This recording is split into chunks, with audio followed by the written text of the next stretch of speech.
we were discussing the practical application of attitude training. Мы обсуждали практическое применение тренировки в отношении.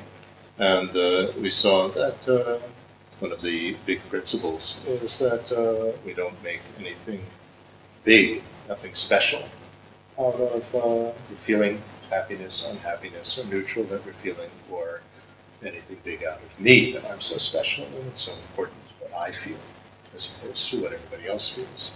И мы выяснили, что самая важная часть – это не преувеличивать значимость наших собственных чувств, того, что мы чувствуем себя счастливыми, несчастными или испытываем нейтральные чувства. Также важно не преувеличивать свою собственную значимость. So this is that leads us to just get on with our life. И это позволяет нам просто продолжать спокойно жить. If we make nothing special out of me facing my life as if my life is something separate from me, and now I have to live it. That's really weird, isn't it? И тогда мы избегаем этой странной ситуации, когда как будто есть мы и есть наша собственная жизнь, и мы как будто отделены от нашей собственной жизни и пытаемся с ней бороться. And me and my feelings, which I'm afraid to actually feel, to shield myself from the ones that are unpleasant. Также мы чувствуем свою отделенность от своих собственных чувств, и мы пытаемся скрыться от них, каким-то образом защититься. So feelings are just part of the ongoing movie of our life. We can use that type of image. И тогда мы видим, что чувство – это неотделимая часть нашей собственной жизни, подобная фильму, который постоянно идет. Now, there's also the content of our life, and the content as well, we need to not make a big deal out of. И также есть содержание нашей жизни, то есть чего она состоит, и важно также не придавать этому чрезмерного значения. And one of the things that is emphasized in the teachings is this list of 8 transitory things in life. И то, что мы часто встречаем в различных учениях и текстах, это 8 проходящих явлений. And it follows the same principle of everything goes up and down. И это относится к тому же самому принципу, что постоянно, все время мы испытываем взлеты и падения. So sometimes we have gains, sometimes we have losses. И иногда у нас есть накопления, потом есть потери.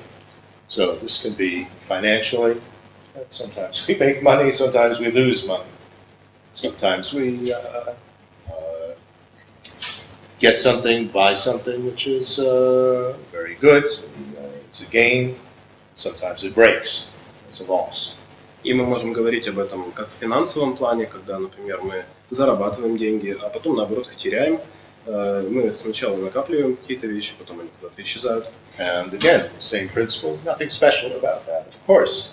Sometimes we win, sometimes we lose. It's like playing a game, a children's game. Playing cards, sometimes you're going to win, sometimes you're going to lose. So what? Nothing special. И опять в отношении к этому мы пытаемся выработать эту позицию, что в этом нет совершенно ничего особенного. Это подобно игре, например, детской игре в карты, где мы то выигрываем, то проигрываем. Ничего особенного. So we need to remind ourselves not to be like a little child that cries when we lose. And I always have to win. Why should you always have to win? И нам нужно напоминать себе, что чтобы мы не были похожи на детей, которые начинают плакать, если они проигрывают. Ведь вовсе не обязательно, с какой стати мы должны все время выигрывать. It's like the hope that everybody's going to like me. Это как будто мы всегда надеемся, что будем нравиться совершенно всем. Yeah, there's a very useful saying in Buddhism that not everybody liked the Buddha, so what do we expect for ourselves? Everybody's going to like us. В буддизме есть такая поговорка, такое высказывание, что даже Будду не все любили, с какой стати все должны любить нас. So obviously there's going to be, not everybody's going to press the like it button on our Facebook page. Совершенно очевидно, что все люди не будут нажимать кнопку «Мне нравится» в социальных сетях. So when some people don't like us, what to do? It's normal. И когда мы кому-то не нравимся, это совершенно нормально, что мы с этим ничего не можем поделать. So gains and losses, when we get into a relationship with somebody, eventually it's going to end. И вот эти накопления и потери мы также можем применить к нашим личным отношениям. Если они начались, то они могут и закончиться. Remember, we used this image of a wild bird coming to our window. Yes. And it'll stay for a while, but the bird is free. It'll fly off. So the same thing in a relationship. If we try to capture somebody, cling to them, and don't ever leave me, I can't live without you, that's the best way to chase them away, isn't it? И если вы помните, мы использовали этот образ дикой птицы, которая влетает через окно в нашу комнату, и она обязательно улетит когда-нибудь. И если мы будем пытаться таким образом схватить человека, который подобен этой птице, это будет наилучший способ оттолкнуть его от себя. And even if you stay together for your entire life, one of you undoubtedly will die before the other. И даже если вы провели всю жизнь вместе, совершенно наверняка кто-то умрет прежде другого. So we gain a friend, we lose a friend. Nothing special about that. That's the way that life is. У нас появляются друзья, потом они исчезают, и в этом нет совершенно ничего особенного, такова жизнь. Now, it doesn't mean that we don't feel happy to a certain extent when we have a friend, or unhappy when somebody dies or leaves us. But we don't go to extremes. И это не значит, что мы не должны испытывать счастье, когда мы проводим время с друзьями, или несчастье, если кого-то теряем. Просто мы не преувеличиваем значение, мы не уходим в крайности. And you don't make a big deal out of it. И мы не превращаем это во что-то особенное. It's interesting to watch ourselves in this whole phenomenon of gains and losses and how we respond. И очень занятно пронаблюдать за собой вот в эти моменты, когда мы что-то приобретаем или теряем, какова наша реакция. Look at myself as an example. Вот я на своем собственном примере. I am quite obsessed about my website. Я совершенно полностью поглощен своим сайтом. It occupies my thought and my activity pretty much all day long. Совершенно все мои действия направлены на него, целый день я трачу на то, чтобы разбираться с ним. And we have a statistics program, and so I know every day, and I can watch it during the day, of how many people visit the website. И там есть... And I look at it. И у меня есть раздел статистики, нажав на который я могу посмотреть, сколько людей сегодня зашло на веб-сайт. And so, if there's an increase, a certain number that is there, well, that's really very nice. And if it doesn't quite meet, what it should be, or what I think it should be, then not so nice. So that's a gain and a loss. И когда количество посещений достигает приемлемого уровня, то мне кажется, что это хорошо, и когда наоборот не достигает, то мне кажется, что это не очень хорошо. Это явный пример вот этого приобретения и потери.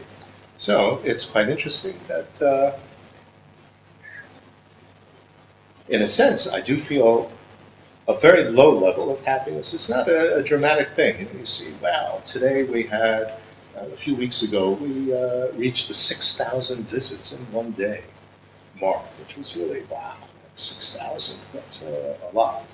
But the happiness from that is very trivial. I mean, it's no big deal. It doesn't do anything.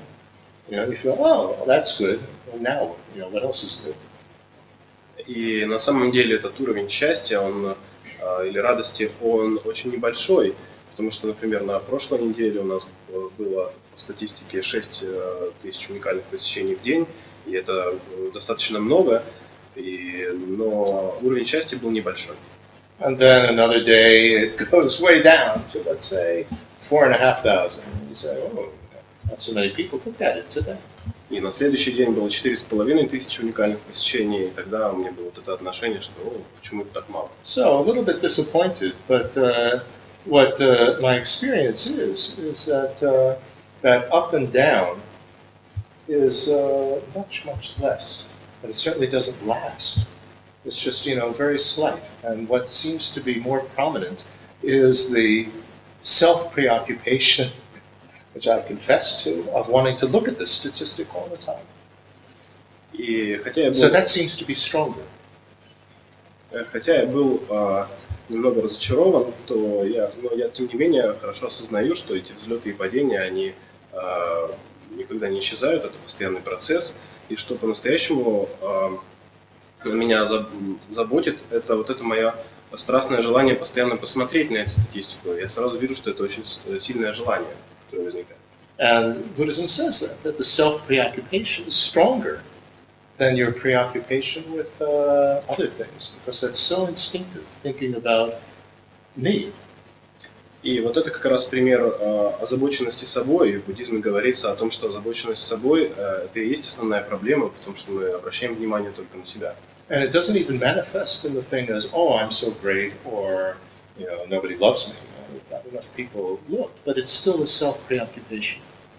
И дело даже не в том, что мы думаем, что все будут на нас смотреть и о том, как мы будем выглядеть, но в любом случае это тоже пример чрезмерной озабоченности собой. Now, you think of your own examples. Obviously, you might not have the same situation as I have, but there's a similar thing with if you are very involved with Facebook or with text messages. How many SMSs did I get today? How many I like it's did I get? How often do I want to check my Facebook? How often do you take the cell phone out of your pocket and look to see if anything came in? И, конечно, it's the exact same mechanism, isn't it? И, конечно, у вас будут собственные примеры, потому что у вас наверняка иная ситуация. Но если вы пользуетесь социальными сетями или вам приходит СМС, то вы можете просто посмотреть, насколько часто вы заглядываете в Facebook или в другую социальную сеть, чтобы посмотреть, сколько человек нажало на кнопку «Мне нравится», или как часто вы достаете свой сотовый телефон, чтобы посмотреть, нет ли пропущенных звонков или СМС. Previous times when we didn't have this type of internet communication, then it was the same thing with the postman. Do you have any letters for me today? And there are no letters. Nobody likes me. There's only advertisements. About that. И раньше, когда не было интернета, люди делали совершенно то же самое в плане почты. Они постоянно заглядывали в почтовый ящик, не прислал ли им кто-то письмо. Если его не присылали, то люди расстраивались, думая, что их никто не любит, и расстраивались, что там одна реклама.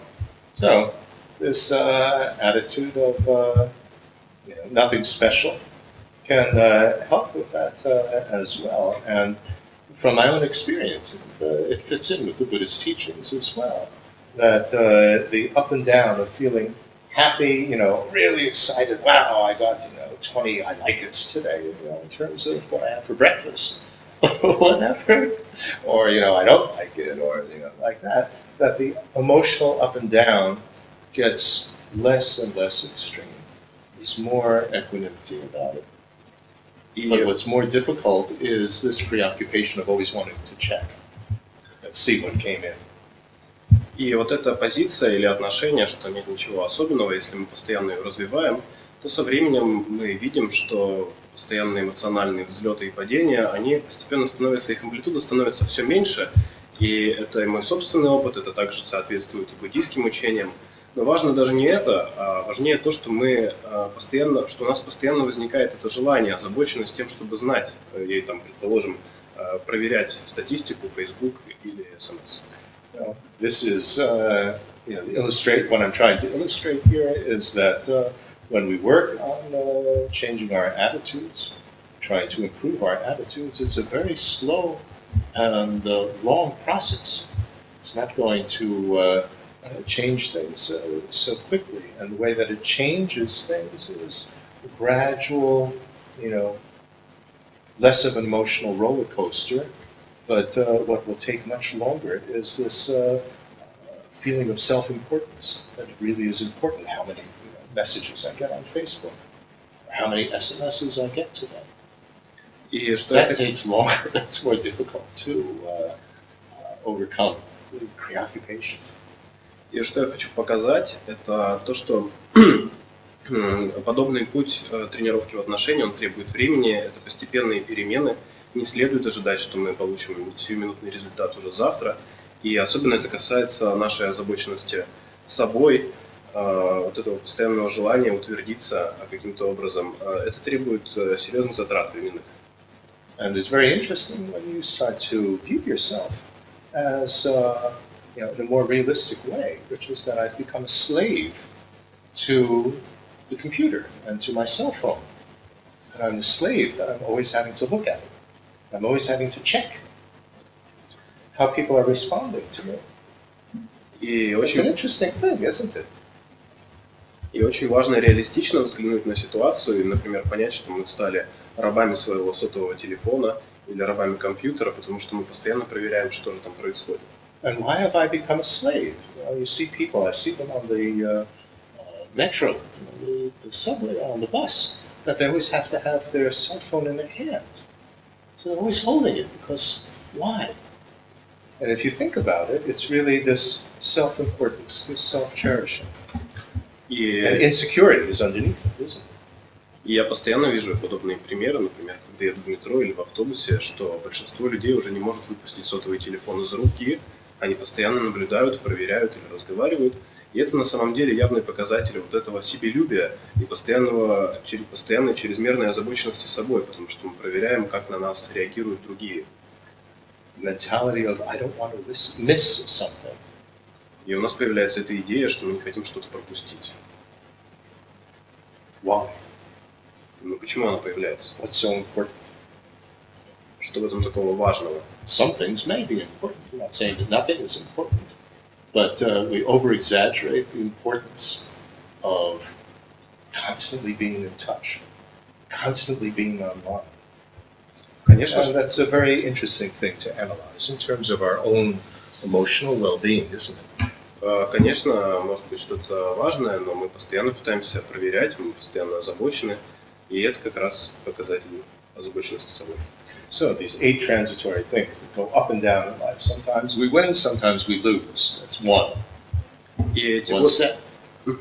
И эти 8 проходящих вещей, о которых мы уже упомянули, первая пара – это наши победы и наши проигрыши. Second set is sometimes things go well, sometimes things go badly. А вторая пара, что иногда наши дела идут хорошо, иногда идут плохо. Now, this is, can be understood on many, many different levels. But again, nothing special.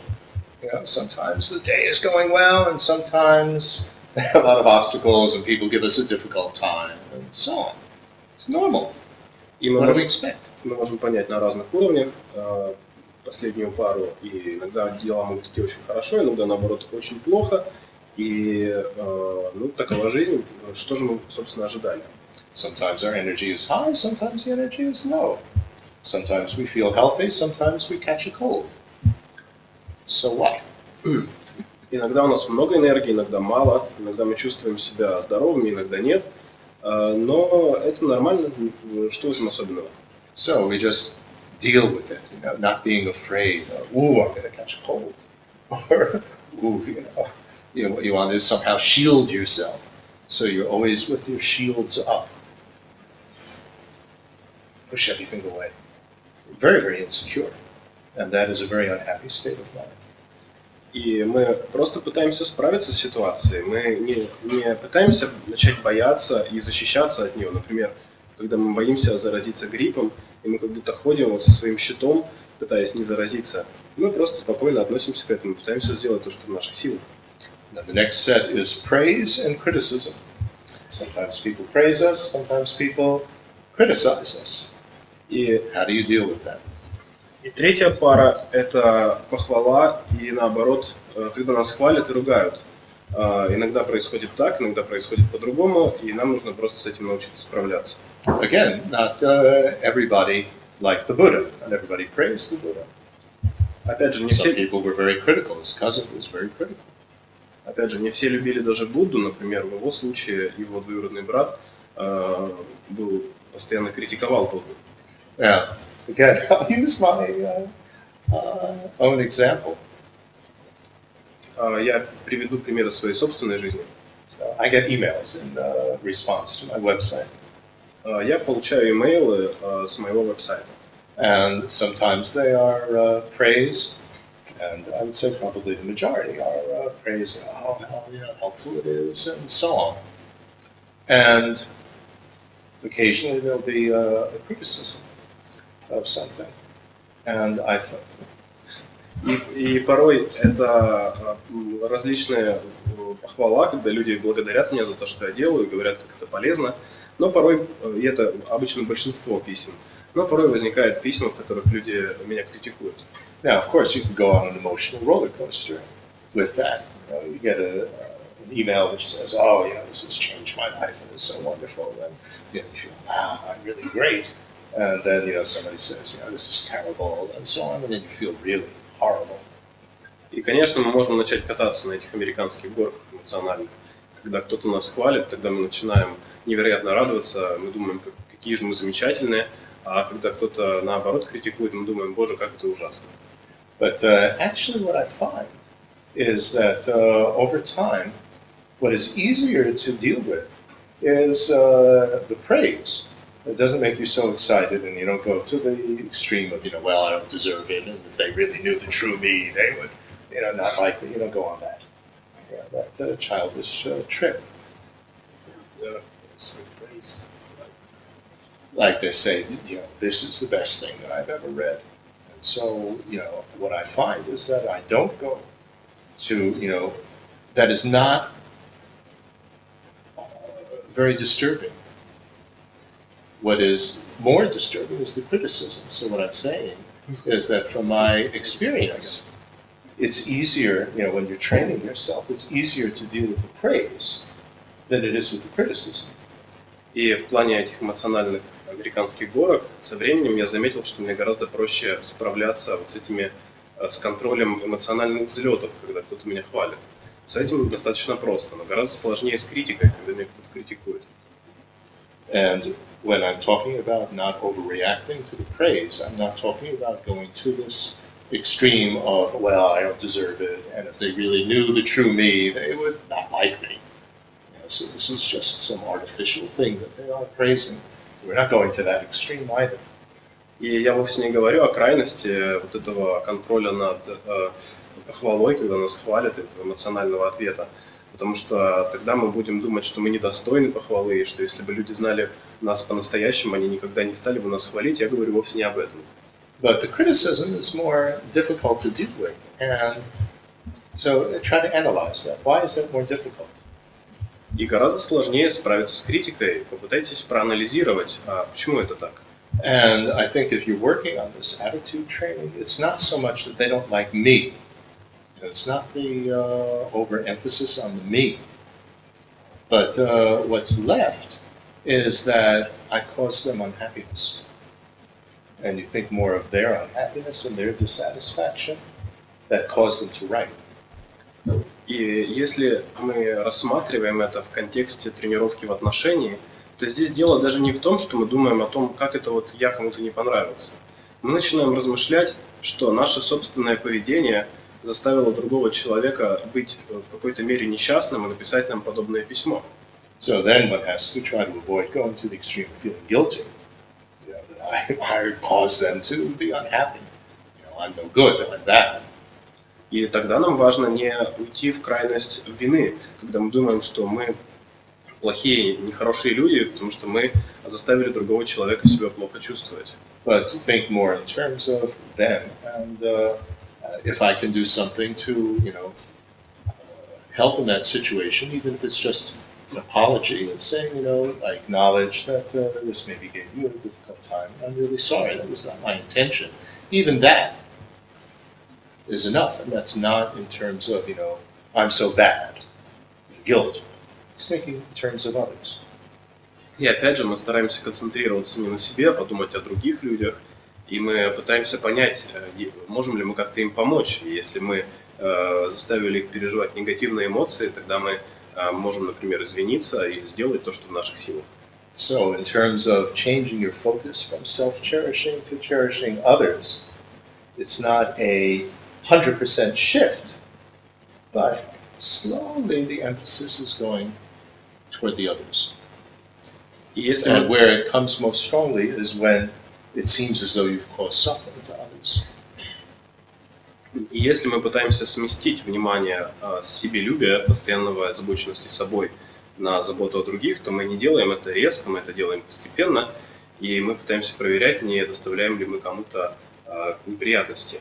So we don't have to think of this in terms of, website and emails coming in and stuff like that, but just in our normal everyday interaction with others. Sometimes they're going to be happy with us, sometimes they're not. And it's easier to deal with them being happy and not going on the ego trip of, oh, I'm so wonderful, or I don't deserve it. That's a little bit easier than this other side of when they are criticizing and critical of us. И, конечно же, мы используем подобный подход не только в контексте веб-сайта или имейлов, мы пытаемся применять его в повседневной жизни, и мы стараемся, конечно, работать не только над теми моментами, когда нас хвалят, но и над критикой. Now, of course, there are some people that are very difficult to deal with, who are always criticizing us, always being very negative with us. И, конечно, есть такой тип людей, с которыми очень сложно общаться. Они, например, постоянно нас критикуют. So again, our attitude toward them. What are we recognizing in them? Are we recognizing that they are really a very difficult, unpleasant person, or do you recognize that they're a very unhappy person? И тут опять же вопрос, каким образом мы их воспринимаем. Или мы их воспринимаем как очень неприятных людей, с которыми нам не хочется общаться, или же с которыми сложно общаться, или мы их воспринимаем как несчастных людей, которым сложно жить. Probably have somebody or a few people like that in your life, that their whole mode of communication is complaining. Наверняка вы встречали несколько таких людей в своей жизни, которые постоянно о чем-то жалуются. And they call you, or they want to be with you. I have somebody like that in my life. And they want to go to lunch with you or something like that. And you know that it's going to be 100% them talking about themselves and complaining. И они постоянно звонят, постоянно пытаются встретиться или пообедать вместе. У меня у самого были подобные примеры в жизни. И они практически наверняка 100% времени говорят исключительно о себе и бесконечно жалуются. And you could be very, very unhappy and upset about that. Oh, no, I have to go out with this person again. And you can't always say, no, I'm busy, and so on. И мы можем быть очень несчастны, и нам может быть очень неприятно быть с этим человеком. Мы думаем, ну вот опять придется с ним находиться, и мы не можем постоянно ему отказывать и говорить, что мы заняты. So that's thinking, if that's our response, we're thinking just about me and how unpleasant it will be for me to be with this person and listen to their complaining. И тогда это будет отношение, когда мы думаем исключительно о себе, мы думаем о том, как мы себя будем чувствовать, если этот человек будет нам жаловаться. So again, change our attitude and view, which is correct, that this person is complaining all the time because they are really, really unhappy. And people who complain all the time are usually very lonely as well, because nobody wants to be with them. И попытайтесь осознать, попытайтесь изменить свое отношение, поняв, что люди, которые постоянно жалуются, они, скорее всего, несчастны и одиноки, потому что на самом деле никто не хочет находиться рядом с человеком, который бесконечно жалуется. So, if we do need to be with them, spend some time with it, whether it's a friend, whether it is an elderly person. Very often elderly people, even relatives and so on, are complaining all the time. Nevertheless, you develop a little bit more sympathy. It doesn't become such a horrible experience to be with them, because you're thinking in terms of them, not in terms of me. И если по необходимости нам приходится жить с такими людьми, это могут быть, например, наши родственники или люди уже более престарелые, которые достаточно часто, постоянно жалуются, тогда мы пытаемся развить эту симпатию, и мы не перестаем так резко реагировать на подобные ситуации. Oh, that is this thing of praise and criticism, and then the fourth set is hearing good news and hearing bad news. И это касалось похвалы и критики, и последняя пара – это когда мы слышим хорошие новости или плохие новости. So it's the same thing. Everything goes up and down. И здесь, four sets actually overlap with each other. и здесь, конечно, тоже эта последняя пара относится к тому факту, что в жизни нас преследуют взлеты и падения. Эта тема объединяет все 4 пары. And our principle of nothing special applies to each of these 8. There's nothing special about hearing good news, nothing special about hearing bad news. That's just what's going to happen in our life. It's going to go up and down. И здесь мы также можем применить наш вот этот способ отношения, что в этом нет ничего, совершенно ничего особенного, что это обычное течение жизни. Not so easy, Но это непросто. but something that we can train ourselves in.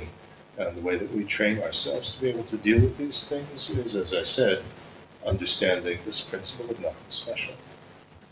И нам необходимо тренироваться, и вот как раз в том отношении, которое я уже упомянул, в том, что нет ничего особенного в том, что происходит.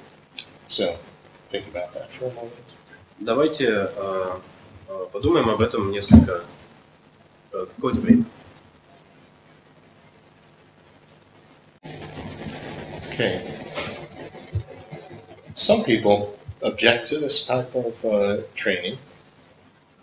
Некоторые люди возражают против подобных тренировок.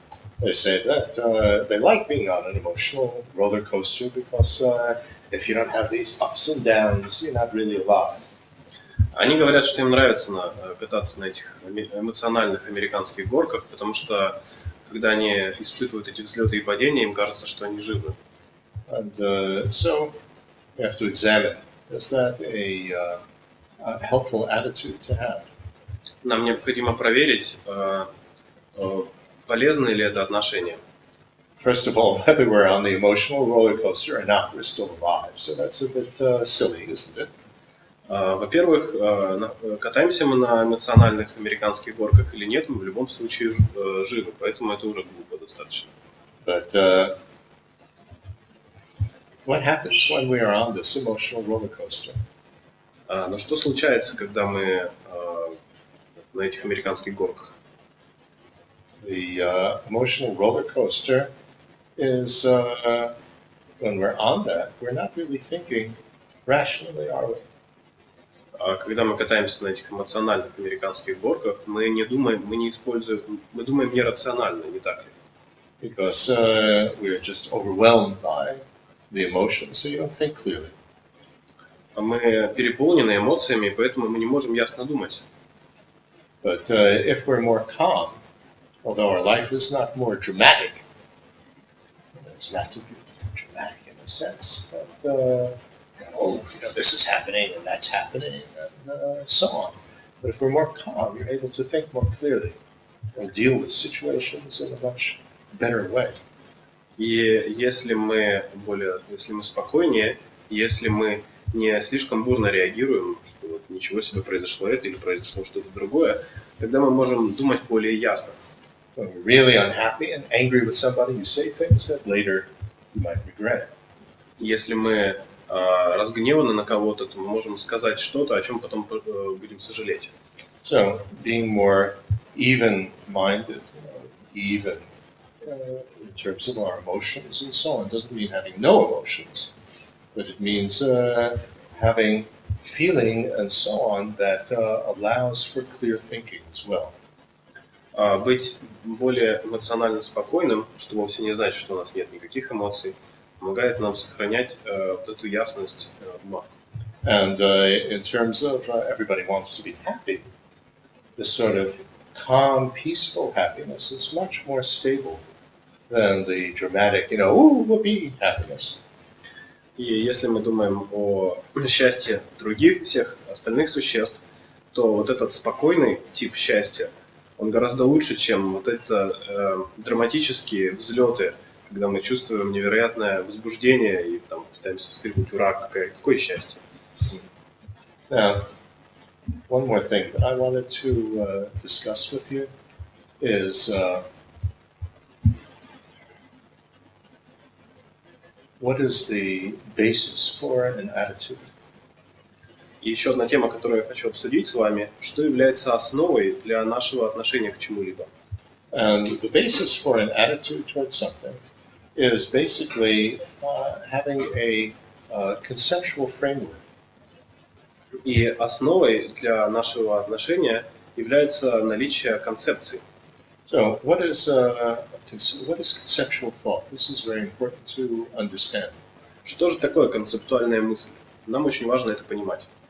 Conceptual thought is viewing things or experiencing things through a category. А концептуальное мышление – это восприятие какого-то объекта сквозь призму категории. The category could be like something special. Например, хороший пример категории – это, предположим, категория, которая называется «что-то особенное». And it's like having some sort of mental box. И это похоже, как будто у нас есть некая умственная коробка. And I am experiencing something, and I put it into that mental box of something special. Вначале я переживаю что-то, а после этого кладу это вот в эту умственную коробку, которая называется «что-то особенное». Now, we do that all the time. It's how we're able to understand and process things. И мы это делаем постоянно. Таким образом мы понимаем, что происходит. Right? We process that, there's a mental box of woman. So I put, I see this person, I put it in the mental box of woman, this person in the box of woman. So like that, we're able to put things together. Это происходит постоянно. Например, я вижу некий объект, понимаю, что это женщина, и как бы в своем уме кладу это в этот концептуальный ящик, который называется «женщина». И так таким образом мы воспринимаем, познаем мир. And various things that we experience could be put into different mental boxes. И, конечно, разные объекты, которые мы воспринимаем, мы можем раскладывать по разным коробкам. Because, for instance, with the same people that we're putting in the mental boxes of man or woman, we could also put into the mental boxes of young person, older person, or blonde hair or dark hair. I mean, there are many different boxes, aren't there? И, конечно, мы можем раскладывать одни и те же объекты по разным коробкам. Например, у нас есть коробка для мужчин и для женщин, для молодых и старых, для блондинов и брюнетов, и их бесчисленное множество. Now, in actuality, things don't exist in boxes, do they?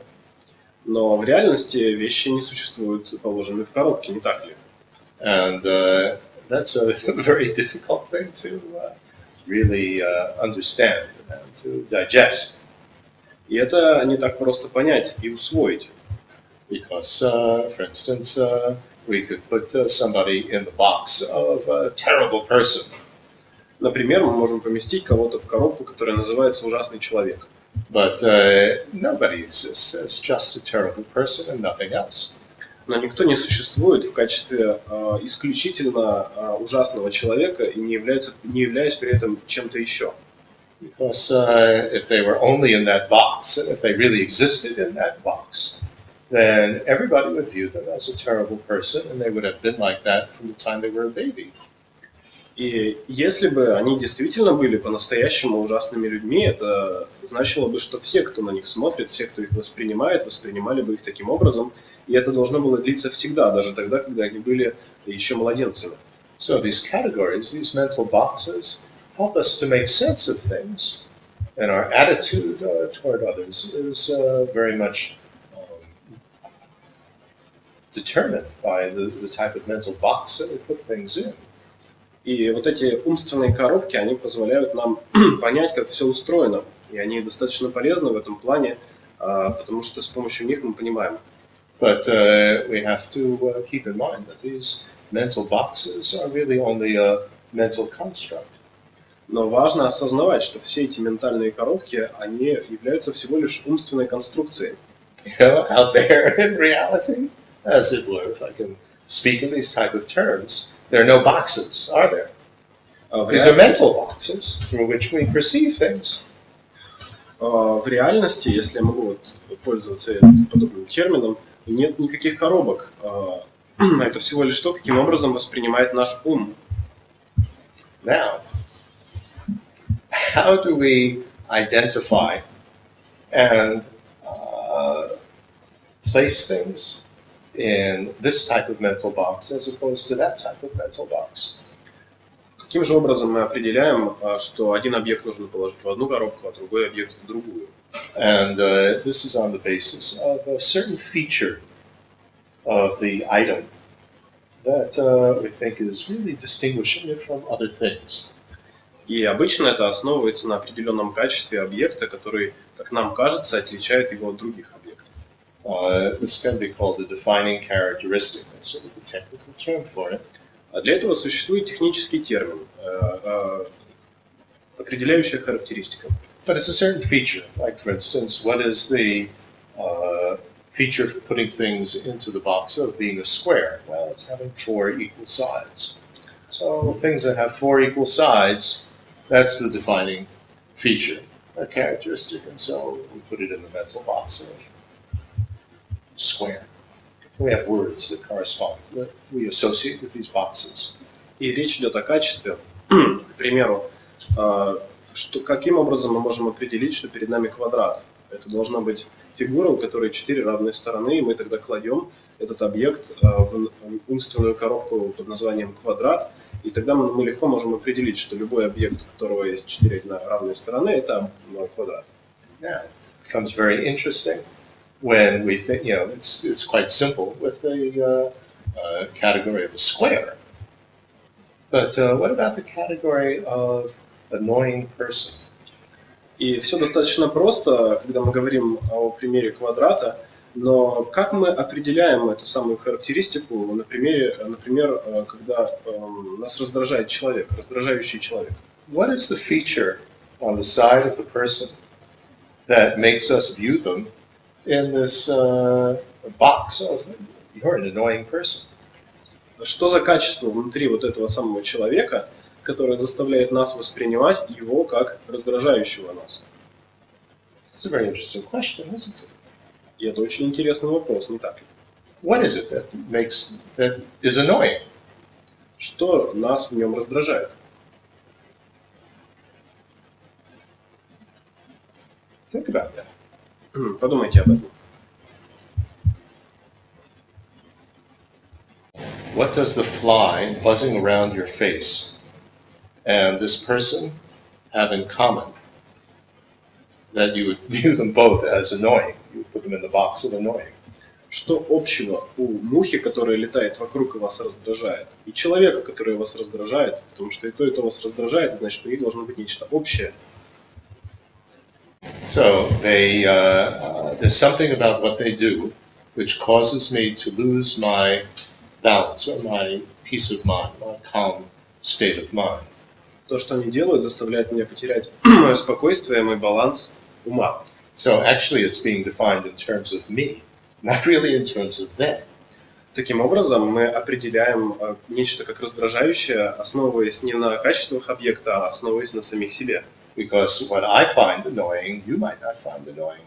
Потому что то, что раздражает меня, может вовсе не раздражать вас. And if you think in terms of causing me to lose my peace of mind, well, that could also be something that I am totally attracted to as well. That makes me go crazy. И если мы не хотим потерять баланс ума, то ведь мы можем потерять его также за счет тех объектов, которые нам очень нравятся. Они нравятся нам настолько, что мы совершенно как будто сходим с ума, думая о них. So, it's very interesting in terms of with annoying and so on. It's really coming how we're defining it and putting it into the box really is all concerned about ourselves. И это очень интересно, потому что если нас что-то раздражает, то мы помещаем объект в эту умственную коробку, и опять все дело заключается в нас, мы озабочены собой. So, we have many different feelings. Yeah, it starts to become interesting. И у нас есть очень много разных... Maybe it was already interesting, but... У нас есть множество разных чувств, и вот как раз тут все становится очень интересно. So, we have the mental box of happy. У нас есть умственная коробка, которая называется «счастье». So, how do you put things into that box of happy? Каким образом мы помещаем туда объекты? I'm happy. Я счастлив. Can you really say that? I mean, it's very difficult. Are you happy? You ask somebody, are you happy? And you don't even know what to answer. И как же мы определяем, например, мы говорим «я счастлив», или мы спрашиваем кого-то, а счастлив ли он? И как же мы определим, что нужно поместить в эту коробку? If you ask yourself, am I happy? Well, I don't even know really what that means. Если мы спрашиваем себя, счастлив ли я, и мы пытаемся подумать, то понимаем, что мы даже не понимаем, что же значит это. So, what's the defining characteristic of being happy? Какова же определяющая характеристика счастья? That, we want so much to be happy, but we don't even know what happy is. Мы так хотим быть счастливы порой, но мы даже не знаем, что это такое, мы не можем это определить. Isn't it? Но это сложно, правда? So, definition, it's something that's when you experience it, you don't want to be parted from it. You'd like it to continue. И мы используем определение, что счастье – это то ощущение, когда мы его переживаем, то мы не хотим, чтобы оно заканчивалось, мы не хотим быть отделены от него. So, at least in the Buddhist literature, you find the definitions. That helps us a little bit.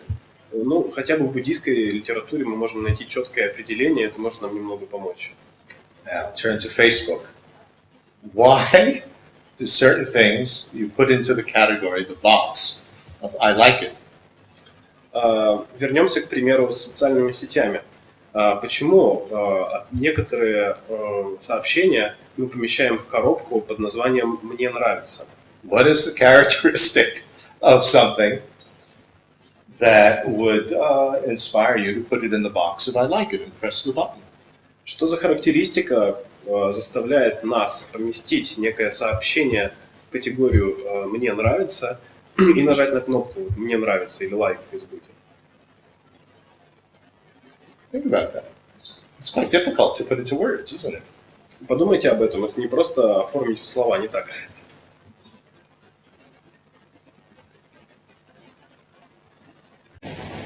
Why do I like it? Почему же нам это нравится? Well, maybe it makes me smile or it makes me feel good. Может быть, это заставляет нас улыбнуться, или мы себя хорошо чувствуем. But if we had to look at it and nothing else for a whole day, we wouldn't like it anymore, would we? Но если мы будем смотреть на это сообщение целый день, то оно уже не будет нам так нравиться, правда? So it's very strange, isn't it? И это очень странно, не так ли? It makes me happy. Well, we saw that was a difficult thing to define as well. Это делает меня счастливым, но мы только что определили, что нам сложно дать определение счастья.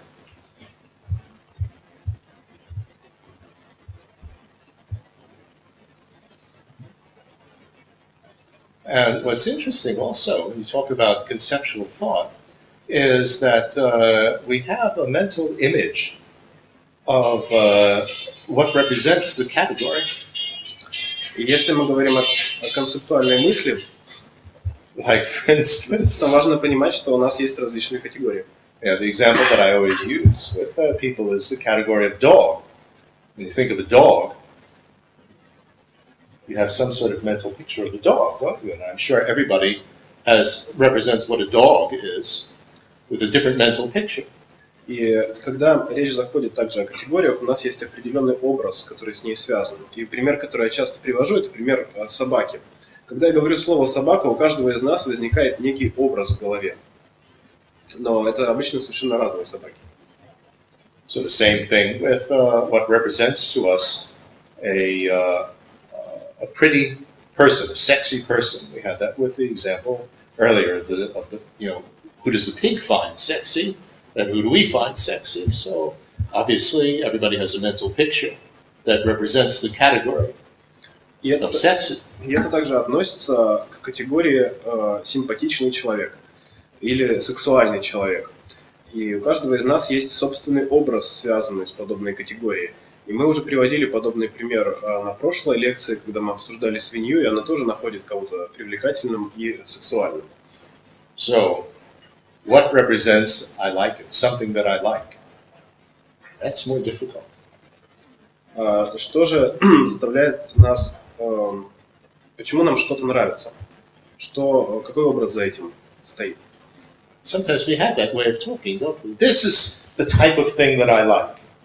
This is the type of style that I like. This is the type of food that I like. This is the type of movie that I like.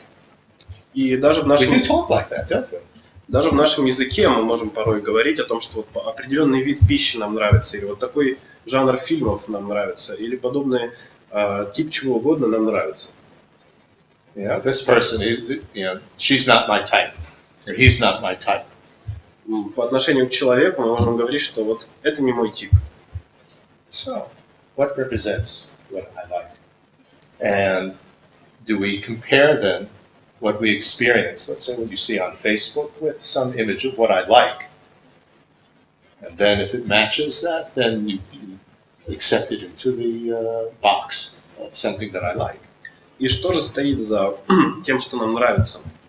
У нас есть определенный образ, и есть то, что мы переживаем. И в реальности порой мы начинаем сравнивать, соответствует ли переживаемое нами в данный момент с тем образом, который у нас есть. И если это происходит, подобное соответствие, тогда мы помещаем предмет в эту коробку «мне нравится». But all of that is coming from the side of our minds. It's not coming from the object.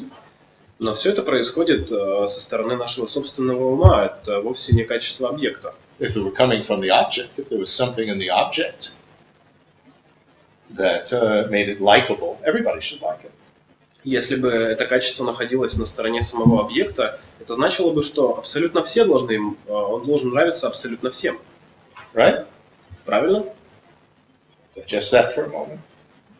Давайте на этом пока что сейчас задумаемся об этом. So it's all subjective. Итак, это все субъективно. So now we go to the next step. And the next step is the box of something special. И теперь мы переходим к следующему этапу. Это этап, который называется «что-то особенное». What makes something special? Что делает... Почему нам кажется, что нечто особенное? Is it something on the side of the object? Это какое-то качество на стороне объекта? Or do we have a mental box of something special which we've defined ourselves? And it's on the basis of that box and what represents it that we consider something special. Или же это умственная коробка, качество которое мы определили сами, и каждый раз теперь помещаем объект или некое событие в эту коробку, что-то особенное.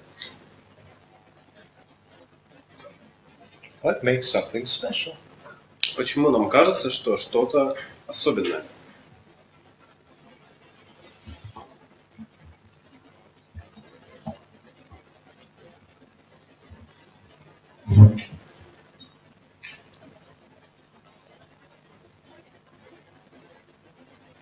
You see, this is the theoretical basis of nothing special. Это теоретическое основание, теоретическая база для нашего отношения, которое мы уже обсудили. Ничего особенного. There's nothing special on the side of the object. Нет совершенно ничего особенного на стороне объектов. It's my idea, my mental box of special. Это всего лишь моя собственная идея, моя умственная коробка под названием «особенная». It's like the filter that I'm perceiving things with. This is special, that's special. Это подобно фильтру, который мы постоянно, сквозь который мы воспринимаем, мы смотрим на объекты, нам кажется, что какие-то из них особенные, а какие-то нет. You start to think, how am I defining special? И мы начинаем размышлять, как же я узнаю, что что-то особенное. Well, one answer could be that it's unique. Один из ответов, что это может быть что-то This is уникальное. really a special painting. Or this is a special meal. Например, это особенная картина какая-то, и это действительно уникальная пища или блюдо. But isn't everything unique? Но разве не все на свете уникальное? No two things are exactly the same. No two things are the same thing. В мире не существует ни одной одинаковой вещи, они все совершенно разные, не так ли? Each cabbage in the pile of cabbages is a unique cabbage. This cabbage isn't that cabbage. Любой качан капусты совершенно уникален в гигантской горе других качанов капусты. Они все совершенно разные. They're similar, aren't they? Но они одинаковые, не так ли? Они похожи. So, then we think, well, but things have to be different, to be special, they have to be different. Well, how different do they have to be? И тогда мы думаем, что чтобы быть особенными, вещи должны отличаться друг от друга. Но насколько отличными они должны быть? Right? We have ordinary and we have special. У нас есть что-то обычное и есть нечто особенное. How do you draw the line Как же вы... between is this ordinary and is it special? Is it more unique, more special than that? And where do you draw the line? И каким же образом мы проводим эту линию между чем-то обычным и чем-то особенным? How do you decide? Как вы принимаете решение?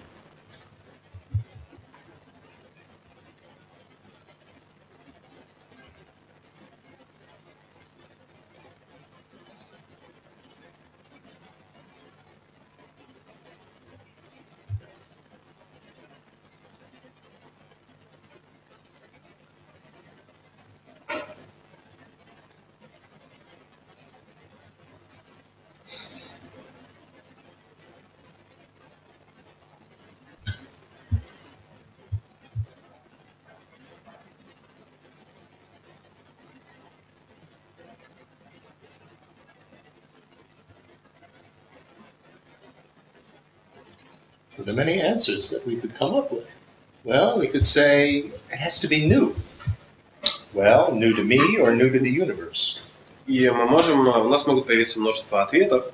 Например, один из ответов, что это обязательно должно быть что-то новое. Тогда мы должны спросить, это должно быть что-то новое для нас или для Вселенной? Well, usually we're defining everything in terms of me. И обычно мы определяем что-то как новое относительно самих себя. And every experience that we have is new. И любой опыт, который мы имеем и испытываем постоянно, он всегда новый и свежий. Isn't it? Не так ли? I'm not experiencing the same thing that I experienced yesterday. It's today. Today isn't yesterday. Я постоянно испытываю что-то новое. То, что я испытываю сегодня, это не то, что я испытывал вчера. Они отличны друг от друга. So, in a sense, everything is special, which means that nothing's special. И таким образом совершенно каждое явление является особенным, и тогда мы понимаем, что нет ничего особенного. Everything is unique. Everything is different. Everything is individual. Все уникально, все отличается друг от друга, и все совершенно индивидуально. There's nothing special. Поэтому в этом нет ничего особенного. And if we say that it's special because I like it, И если мы скажем, что это нечто особенное, потому что нам нравится, well, what we like changes all the time, and if we have too much of it, we don't like it anymore. и If we have it for too long, нам we get нравится, bored. нам нравятся перемены, но если эти перемены происходят постоянно, то они нам больше не нравятся, они нас раздражают или нам становится скучно. So these are the things that we work on, you consider, to help us to overcome our addiction to putting things in the box of, this is special. What I'm feeling now, it's so important. Why is it so important? Why do you put it in that box of important? И это именно то, с чем мы пытаемся работать, мы пытаемся это учитывать и постепенно отучать себя от этой дурной привычки помещать все объекты, явления в эти коробки, например, в коробку что-то особенное или что-то важное.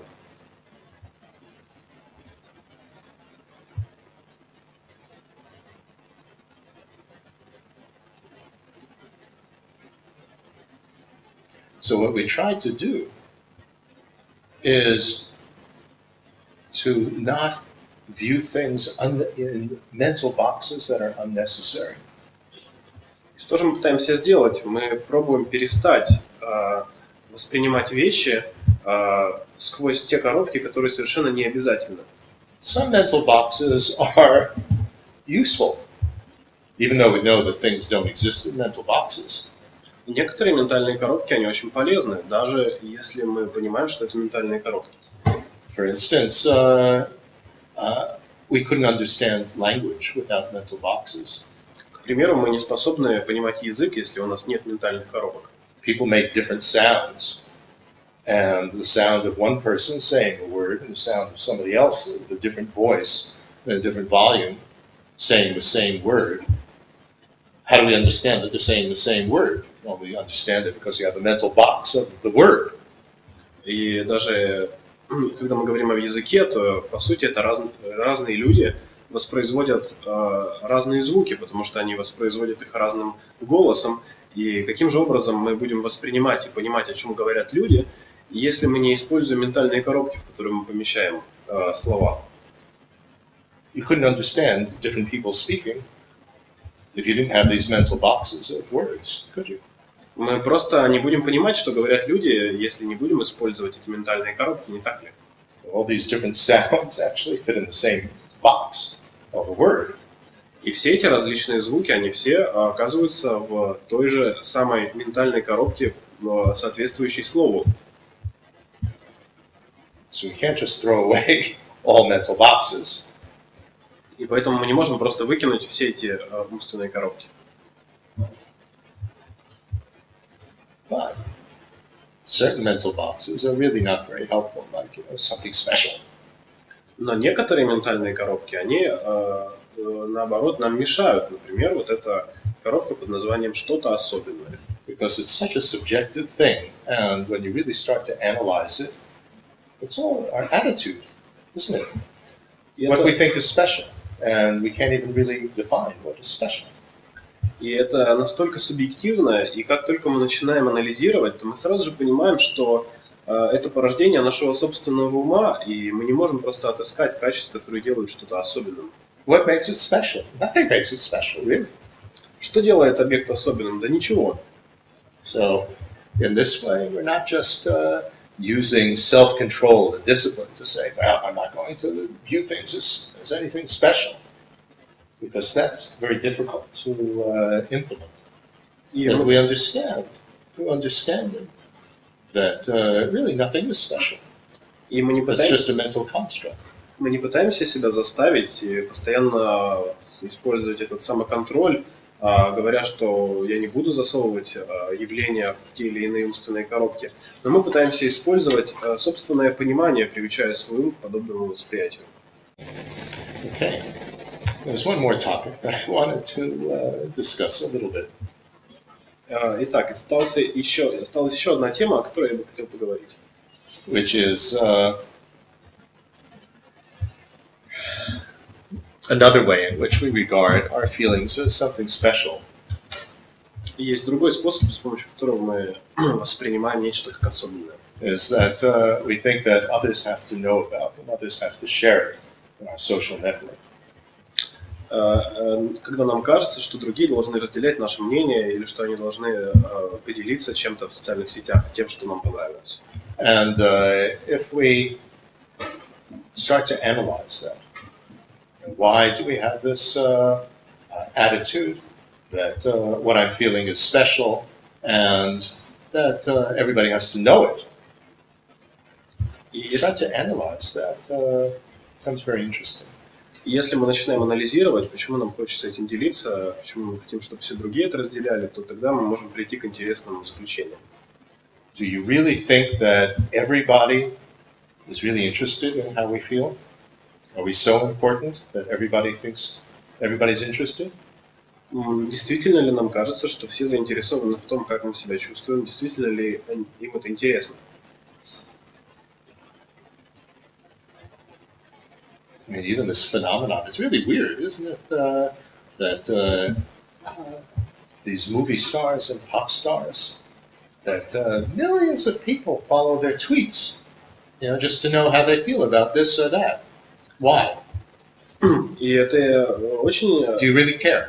Это очень любопытный феномен, что все поп-звезды и разные актеры, у них есть миллионы последователей, которые постоянно смотрят на то, что они постят в Твиттере, когда они пишут, как они себя чувствуют или что они съели. Но почему это происходит? Very strange phenomenon, actually. Это очень странное явление, честно говоря. Somehow, maybe, vicariously, we feel that we are as important as this other person. Возможно, мы чувствуем... Lady Gaga or Justin Bieber or somebody like that. Возможно, мы чувствуем некую причастность, что мы находимся на том же уровне, что наши кумиры, такие как Леди Гага или Джастин Бибер. We want to share somehow the attention that they get in the world. Нам хочется разделить то внимание, которым к ним проявляют люди в мире. But do we really think that everybody is so interested in what I feel? And yet, compulsively, we have to announce it to the world on Facebook, and we're really interested in how many people like it. Но действительно ли все люди в мире заинтересованы тем, как мы себя чувствуем, но мы, тем не менее, импульсивно, компульсивно продолжаем публиковать то, как мы себя чувствуем или чем мы заняты в Фейсбуке. So it's really too much of an ego trip to say that I'm posting it because I really believe that everybody in the world is interested. И это настоящий эго-трип, потому что нам кажется, что все на свете должны быть заинтересованы тем, как мы себя ощущаем или чем мы заняты. So we could say, well, I want to share it because maybe it will make them happy. But, really, who are we fooling? Мы можем сказать, что мы делимся этим просто потому, что хотим сделать других людей счастливыми, но кого же мы обманываем? So, the deeper and deeper that you start to analyze, what you find is that somehow we feel that if we could post it on our social network, somehow it makes it real. And if I didn't communicate it, if I didn't post it, it wasn't really real.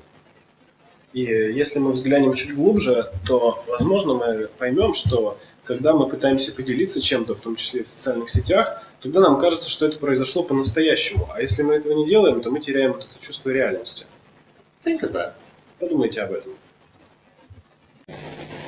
I tweeted, or I SMS it, or I posted on Facebook, and therefore it's real. If I didn't do that, it would disappear in a moment. It wasn't really real. Я пишу смс или пытаюсь оставить сообщение в Твиттере или в социальной сети, и тогда мне кажется, что это произошло по-настоящему, а иначе мне кажется, что вот оно прошло, и его больше не вернуть. But how does that make it real? It doesn't make it real. Но каким же образом подобные действия делают событие реальным, настоящим? Они не делают его таковым? And then on a deeper level, you go, actually I should give you a moment to digest what I just said. Попробуйте поразмыслить над тем, что я только что сказал. It doesn't make it more real to tweet it. Оставить сообщение в Твиттере не делает это событие более реальным. Does it? Не так ли?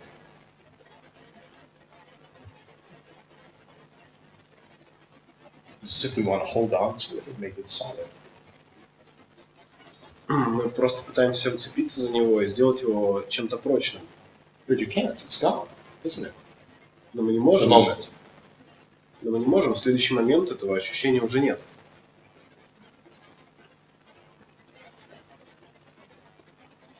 It's basic insecurity, isn't it? And, I have to hold on to it, so I have to tweet it. I have to post it. Но вот это базовое, не отпускающее нас чувство беззащитности, которое заставляет нас изменить статус в социальной сети или ставить сообщения в Твиттере или в социальных сетях, делиться тем, что мы делаем. Then you start to analyze more deeply. And when you analyze more deeply, it's as if we're trying to establish my existence. We live in this world in which everything's changing so quickly, and it seems as though what we do is so insignificant compared to all the things that are going on. So how do I establish that I exist? И если мы проанализируем глубже, то мы осознаем, что по сути мы пытаемся утвердить свое собственное существование в мире, который постоянно меняется, где все постоянно подвержено переменам. Мы пытаемся утвердиться в своем собственном существовании. So from the point of view of the world, I'm totally unimportant. One of 7 billion people.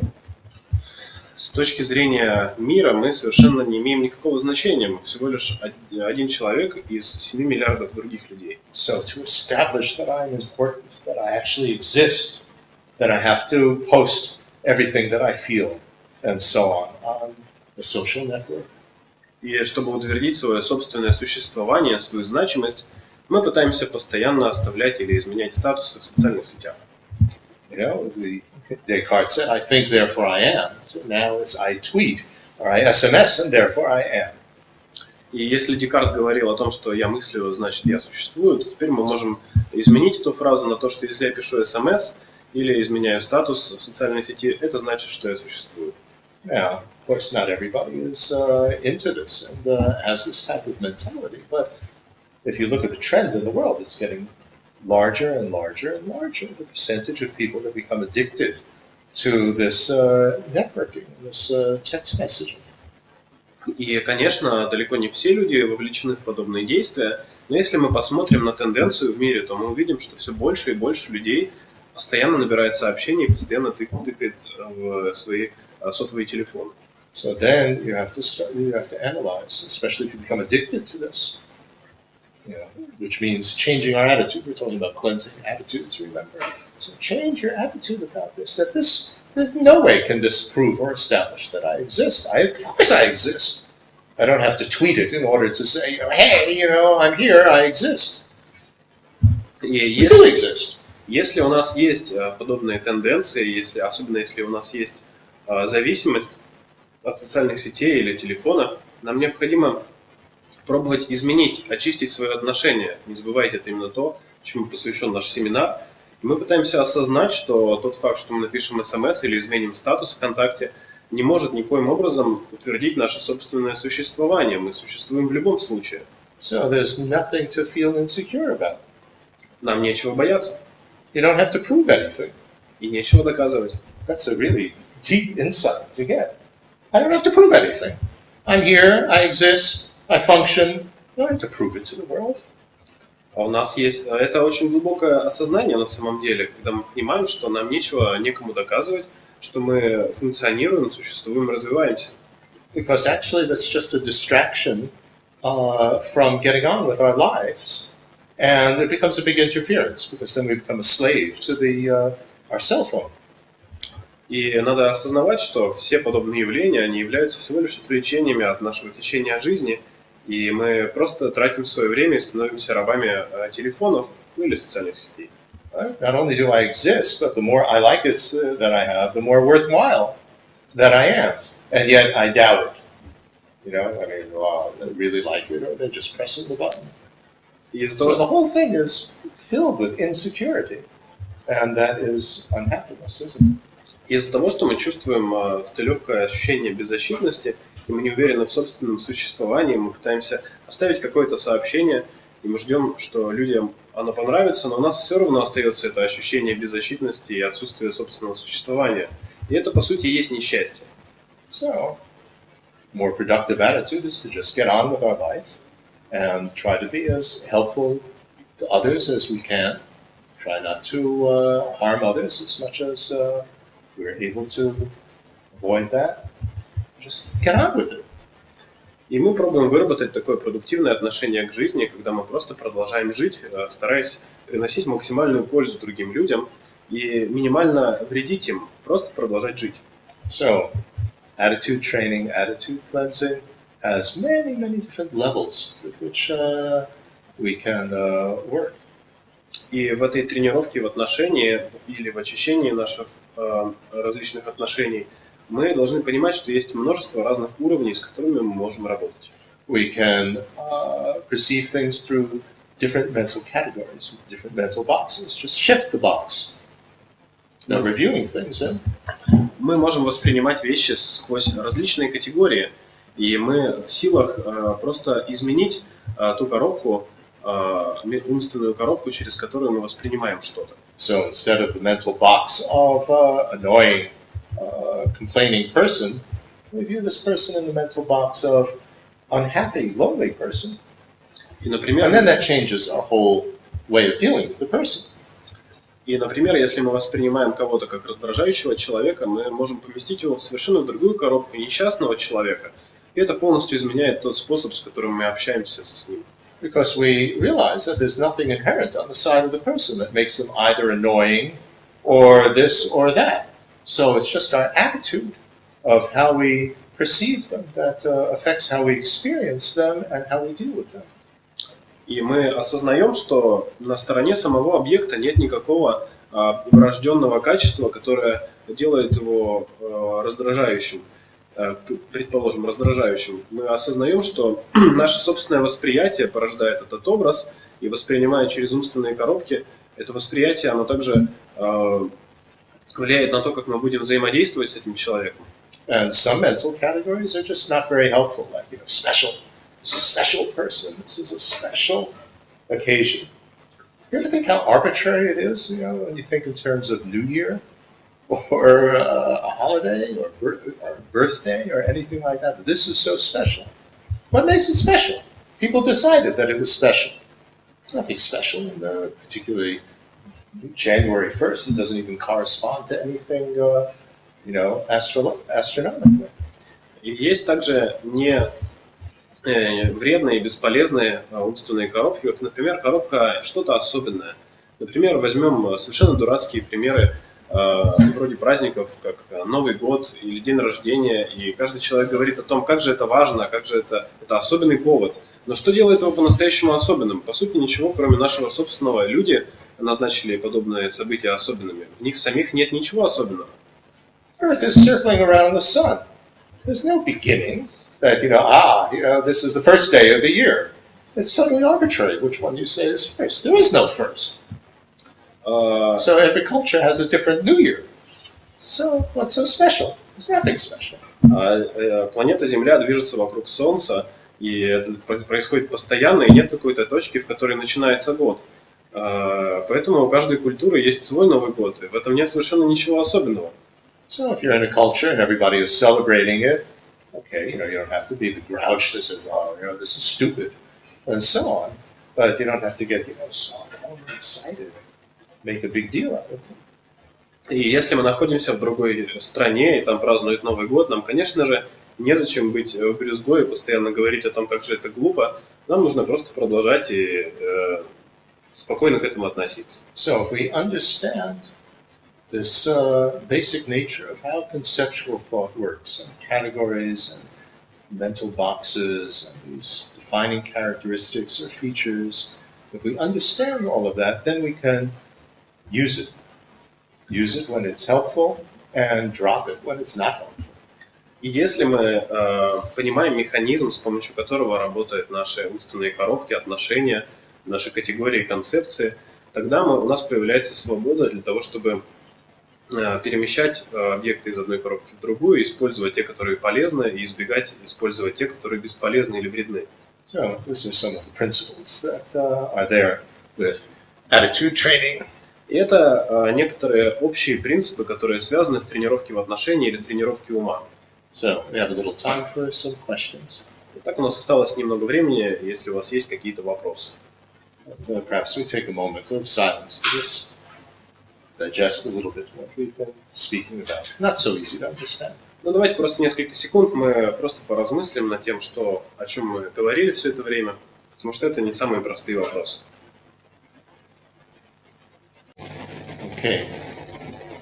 And remember, to change our attitudes, to improve our attitudes, requires motivation. Why do we want to do that? Итак, для того, чтобы изменить наше отношение к чему-либо, нам необходима мотивация. Зачем мы хотим это делать? And it requires a great deal of practice. We have to consciously, what's called meditation, consciously try to view things with a different attitude, the more beneficial attitude. And the more familiar we become with this through repeated practice, then the more naturally it will come in our daily life. И также это требует постоянной практики. Мы пытаемся рассматривать разные ситуации, объекты с разным отношением. Это и есть то, что называется медитацией. Нам нужно, и чем больше мы практикуем, тем лучше будет результат. We just need to remind ourselves in daily life when I'm feeling unhappy or so on, that, hey, I'm just thinking about me. И нам нужно напоминать себе, что когда мы, например, чувствуем себя несчастными, то на самом деле это всего лишь озабоченность собой. Мы думаем «я». Somebody invites us for a meal, and we go there, and it's food that we don't particularly like. So we're very unhappy. Oh, I don't like this. И, например, кто-то приглашает нас на обед, а там еда, которая нам не нравится, и мы тогда становимся совершенно несчастны по этому поводу. But we think of the other person, the person who made the meal. They didn't make it with the intention to make something that we don't like. Но если мы подумаем о другом человеке, который приготовил этот обед, наверняка он это не делал с желанием нам навредить. Their intention was to make a nice meal for us. Их основная мотивация этого человека была сделать для нас хороший обед. So, thinking of the other person, then even if we don't like the food, you can take a little bit and so on, but you don't make a big deal out of it and you're not miserable. И если мы думаем о другом человеке, то тогда мы можем немножко попробовать эту еду, но мы не чувствуем себя несчастными в таком случае. So, attitude training is a long process. Итак, тренировка в отношении, тренировка ума – это длительный процесс. But a very worthwhile one. Но это того стоит. So, what questions might you have? Итак, какие же у вас есть вопросы?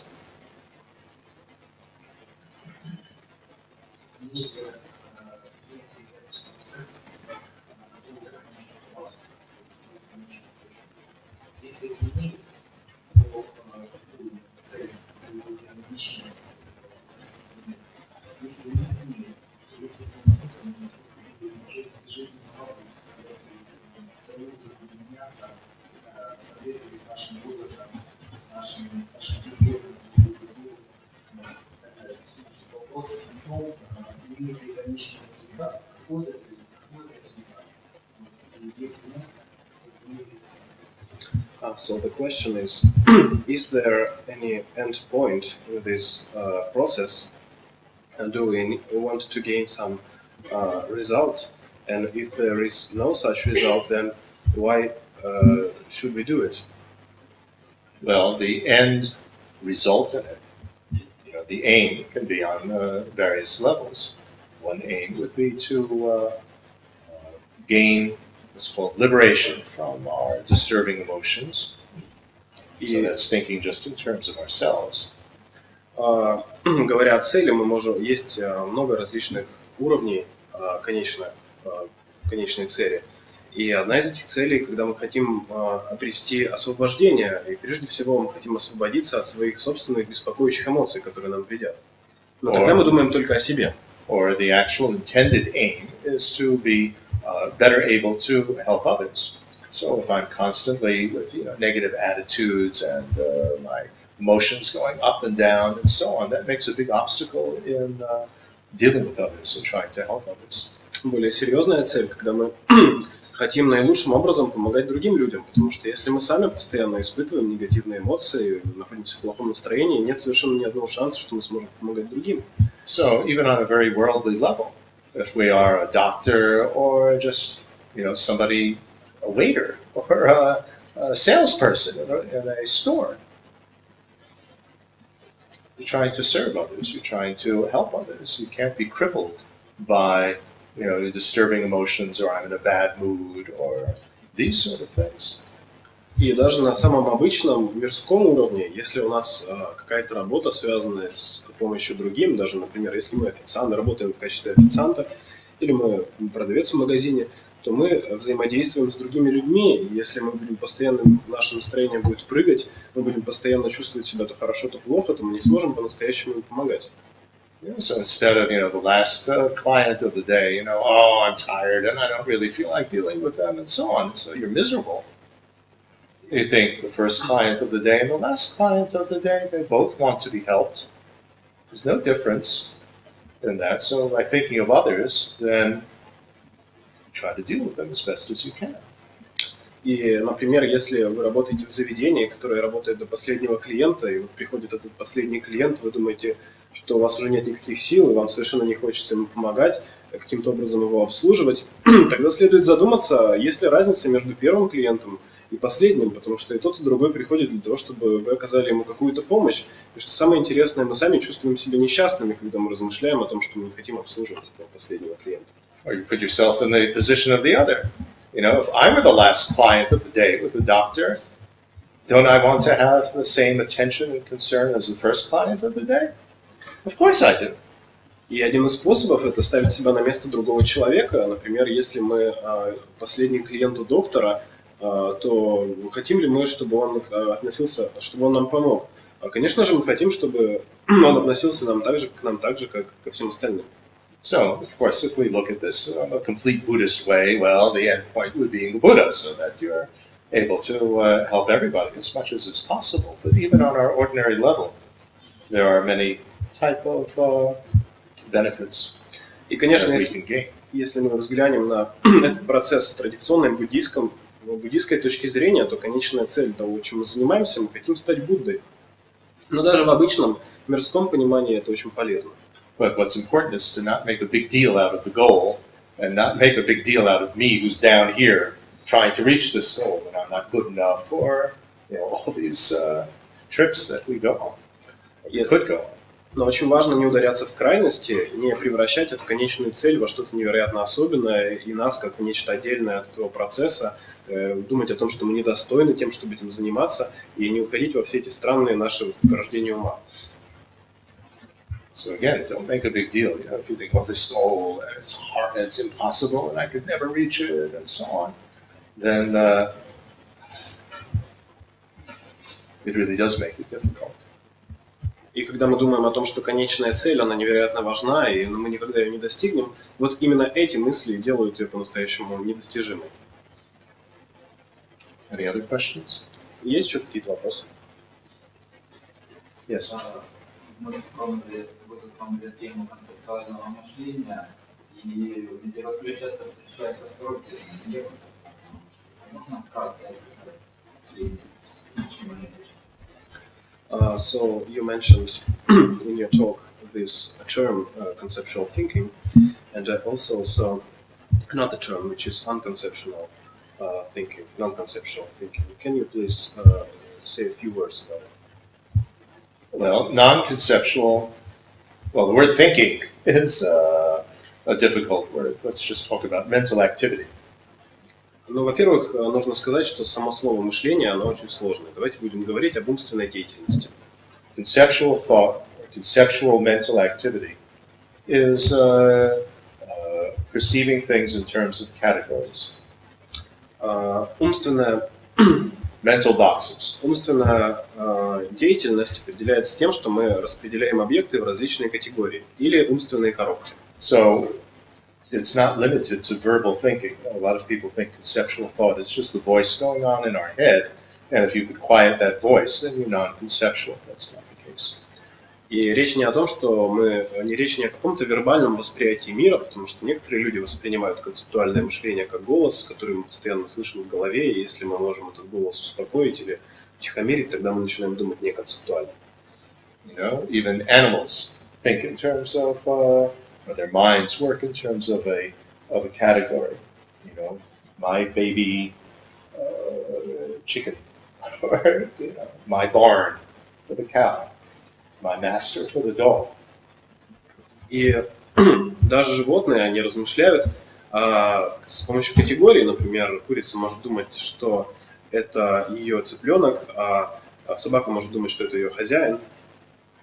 So non-conceptual is basically taking in the information. It's not that you don't know what things are, but you don't put it into a box. И неконцептуальное мышление – это когда мы напрямую воспринимаем информацию, но не помещаем ее в эту коробку. Это не значит, что мы не понимаем, что происходит. So this is very difficult, actually. На самом деле это очень сложный вопрос. To really understand. When they talk about just our sense perception is non-conceptual, but it only lasts a microsecond. И когда речь заходит о неконцептуальном мышлении, то, например, давайте возьмем пример нашего чувственного восприятия. Оно по своей природе не концептуально, но оно длится меньше секунды. So you can think of this on a very gross level. И мы можем думать об этом на очень грубом уровне. So I see you. Например, я вижу вас. Just seeing you, I know that you're a man, not a woman. Просто смотря на вас, я понимаю, что вы мужчина, а не женщина. But and then it becomes interesting. What are the features that that help me to identify what is a man and not a woman? И вот интересно, это какие качества вас заставляют меня понять, что вы мужчина, а не женщина. But when we put it into a mental box is has a representation. И когда мы When I think of a man, you think of a man or you think of a woman. Then you have some mental image that represents what a man or a woman should look like, according to what I think it should look like. И когда мы начинаем смотреть через подобную умственную коробку, то возникает определенное воплощение, определенный образ, который соответствует мужчине или женщине. So conceptually, I'm in a sense comparing, you with this mental image and seeing does it fit or not fit. Now, mind you, this is happening, microsecond level, unconsciously. И концептуально я сравниваю то, что я воспринимаю, то есть вас с этим образом, который есть в моей ментальной коробке, соответствующей мужчине. Это происходит совершенно бессознательно за долю секунды. So one shouldn't think that if it's non-conceptual, it means that you don't know anything, you don't recognize anything. И некоторые могут подумать, что неконцептуально это значит, что человек ничего не знает, ничего не воспринимает. Recognize is not the good word, because recognize means to cognize again. So again, it's a comparison type of thing. You know what things are. Buddha is non-conceptual. Buddha knows what everything is, but doesn't fit it into mental boxes. И вот есть слово, это когда мы узнаем какой-то объект, но недостаточно точное, и потому что узнать объект говорит о том, что мы сравниваем с тем, что мы знали до этого, но в плане нашего опыта это не всегда верно. Но когда речь идет, например, о Будде, который воспринимает не концептуально, речь не идет о том, что он вообще ничего не воспринимает. Речь идет о том, что он не работает в контексте вот этих ментальных коробок. Think of that. When you view things through a mental box, there's an expectation, isn't there, that you're going to stay in that box. Подумайте, когда вы воспринимаете через эти умственные коробки, то у вас всегда есть определенное ожидание о том, что объект будет соответствовать, останется в этой коробке. Nice dog. It's going to be nice, and you expect that the dog is going to be nice and not bite you. Например, у нас есть восприятие хорошей собаки, мы гладим ее, и мы надеемся на то, что она всегда будет оставаться хорошей и никогда нас не укусит. Whereas when you're non-conceptual, you don't have any expectation.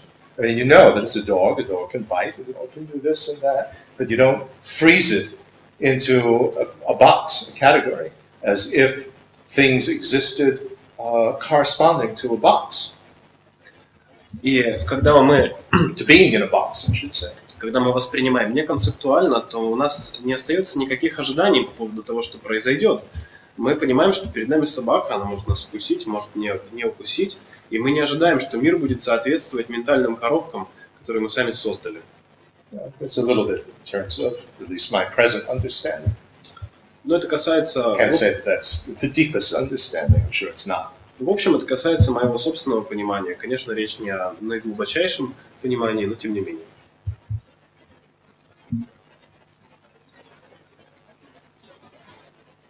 Yeah. Если исключительно с практической точки зрения смотреть на процесс, что мы учимся сейчас вот со своим отношением, есть бесчисленное количество живых существ и людей, которые еще даже как бы не готовы пока что соответствовать себе, да, они просто находятся где-то за стенами этого здания и не могут услышать учение Алекса. Но эти люди страдают и порой обращаются, буквально осознанно обращаются за дальний совет. Подскажи мне. Они не готовы воспринимать, может быть, с истинной верой такие такого же рода знания. И в целом из такого некого сострадания к страданиям живых существ, близких, например, нашей мамы, возникает желание дать этот свет. Вот как правильнее всего относиться к этому живому существу, к тому потоку ума, который находится внутри этой личности, этого человека. Пытаться взывать потенциал этого человека и пытаться делиться знаниями, которые мы получили. То есть там не принимать всерьез, как было, пытаться, да? Или просто дать возможность этим существам пройти свой путь, совершить свои ошибки, возможно, прожить всю жизнь и быть вергнутыми в прошлое перерождение. И так далее. Так или иначе, мы когда встретимся, поможем друг другу выйти из ситуации. То есть имеет смысл, а если да, то... Yes, to translate. Короткую версию же можно сделать. Окей. Вы же не Алекс, у которого огромное количество знаний. Мы сегодняшним семинаром, пользуясь, должны будем прожить еще полгода или год до следующей встречи с Алексом. Вот эти полгода или год, как лучше всего взаимодействовать с живыми существами, которые мы создаем, пытаемся поделиться этим знанием. Okay, so I would like to ask a question in such a practical approach. For example, there are a countless number of all sentient beings, except those who not only those who sit here in this room. And in my own experience, sometimes people come to me asking for some advice, and I'd like to know what can I really suggest them or to advise them. Should I try to say about all those kinds of training with attitude which you was talking about, like nothing special and so on, or should I just let them to go through their own way of life while they would gain their own experience?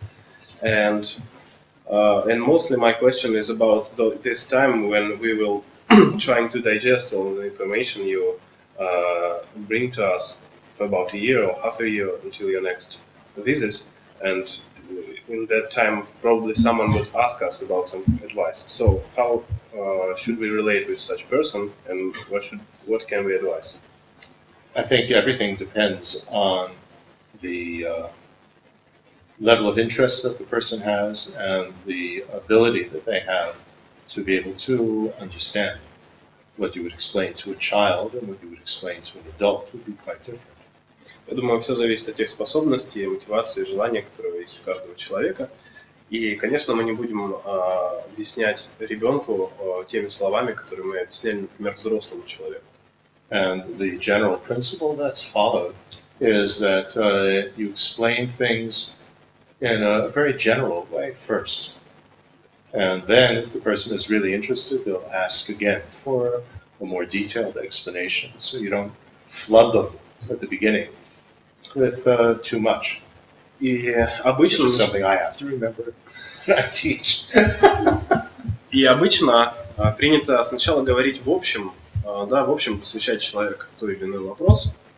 И если у него возникнет интерес, он обязательно задаст вопрос, тогда мы сможем рассказать ему более детально.